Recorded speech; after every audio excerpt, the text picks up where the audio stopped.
शेर अफजल मुरव्वत को आपको पता है कि पीटीआई की जो कोर कमेटी है और जो सियासी कमेटी है उससे बाहर कर दिया गया है और ये बकौल बैरिस्टर गौहर अयूब और उमर अयूब जो है कह लें कि मतलब उमर अयूब और उनके बकौल जो है ना कि खान साहब ने खुद हुक्म दिया था कि इसको फ़िलहाल निकाल दिया जाए। अब ये फ़िलहाल तो वैसे मैंने ऐड किया है और मुझे उम्मीद है ये फ़िलहाल ही होगा। अब सवाल हमारा ये है कि शेर अफजल मुरव्वत साहब को अब क्या करना चाहिए। अब हमने इस पर बात करनी है।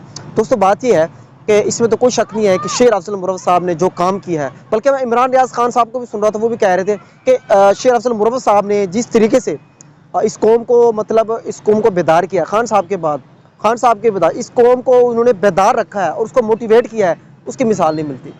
इसमें तो कोई शक नहीं है कि बुरे वक्त में जब सब छुपे हुए थे, सब गायब थे, उस वक्त शेर अफजल मुरव्वत साहब ने बहुत कमाल का कह लें कि उन्होंने जो है ना इस मतलब खान साहब की जगह उन्होंने पूरी की है, अब ये कह लें। लेकिन इस वक्त उनको निकाल दिया गया। इस पर मेरे ख्याल में हर पीटीआई का वर्कर है या हर बंदा है जो खान साहब का चाहने वाला है वो यकीनन अफसुर्दा होगा।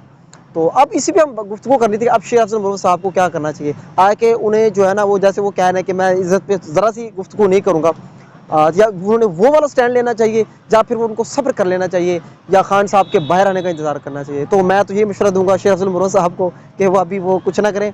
कोई भी मसला है, थोड़े दिन की बात है, खान साहब से जब तक आपकी मुलाकात नहीं होती या खान साहब जब तक बाहर नहीं आते या खान साहब को जब तक हुक्म नहीं होता, तो आप जो है ना आराम से खामोश रहें। तो इसी में आपकी बेहतरी है, क्योंकि अल्लाह ने आपको इतनी इज्जत दी है, इतनी इज्जत दी है। शायद हम औरतों के पीछे लड़ने लग पड़ जाते हैं, हमें उस पर लड़ना नहीं चाहिए।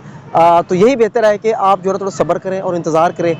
मुझे एक वो मिसाल भी याद आ गई है कि जब खालिद बिन वलीद जो कि जिनको अल्लाह ताला ने सैफुल्लाह का लक़ब दिया था, उस वक्त वो ऐन मैदान जो मैदान जंग था, उस वक्त जो है दोस्तों उनको जो है ना आई थिंक हज़रत उमर फ़ारूक रज़ी अल्लाह ताला अन्हु ने उनको जब सिपह सलार थे एक अपने लश्कर के, उनको जो है ना वो कर दिया था, आउट कर दिया था और उबैद बिन जराह जो है ना उनको सिपह सलार बना दिया था।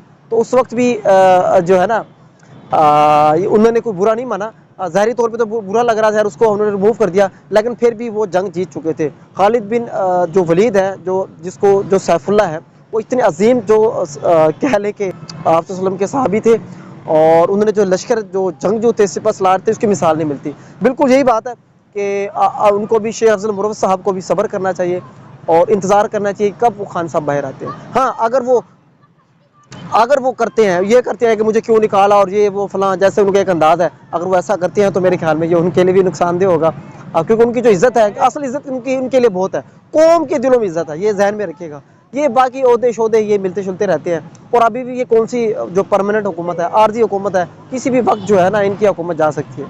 तो बस इस ओहदे पे नहीं बनना चाहिए। तो मेरा यही मशवरा है शेर अफजल मुरव्वत साहब को।